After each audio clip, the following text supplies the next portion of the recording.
மரியாதைக்குரிய பாரதிய ஜனதா கட்சியுடைய தேசிய மகளிரணி தலைவர் நேரத்தின் அருமை கருதி அவர் பேச முடியல.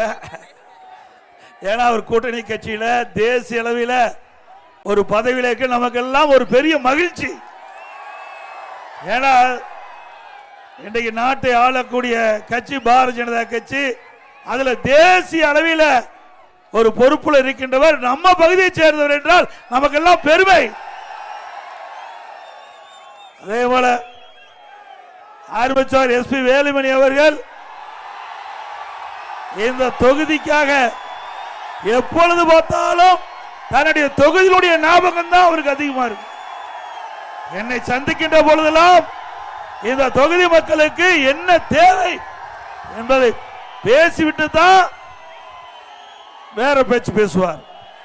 நான் அடிக்கடி பேசுவேன், ஏப்பா தமிழகத்தில் 234 தொகுதி இருக்குது, எல்லாத்துக்கும் நீங்க தானே அமைச்சருமே, இருந்தாலும் இந்த அமைச்சர் பதவி கொடுத்து தொண்டாமுத்தூர் சட்டமன்ற மக்கள் அந்த மக்களுக்கு எனக்கு இந்த வாய்ப்பை கொடுத்த காரணத்தில்தான் நான் உங்கள் அருகிலே இருந்தேன். மாண்புமிகு புரட்சி தலைவி அம்மாவுடைய நன்மதிப்பை பெற்று எனக்கு ஒரு அமைச்சர் பதவியை கொடுத்து எங்களுடைய தொண்டாமுத்தூர் சட்டமன்ற தொகுதியில் பல்வேறு திட்டங்களை அனைத்து இந்திய அண்ணா திராவிட முன்னேற்ற கழக ஆட்சியிலே கொண்டு வர முடிந்தது என்ற கருத்தை சொல்லுவார். அப்படி நல்ல மனம் படைத்தவர், நல்ல குணம் படைத்தவர், அனைவரிடத்திலும் அன்பாக பழகக்கூடியவர், காரியத்திலே கண்ணாக இருப்பார்.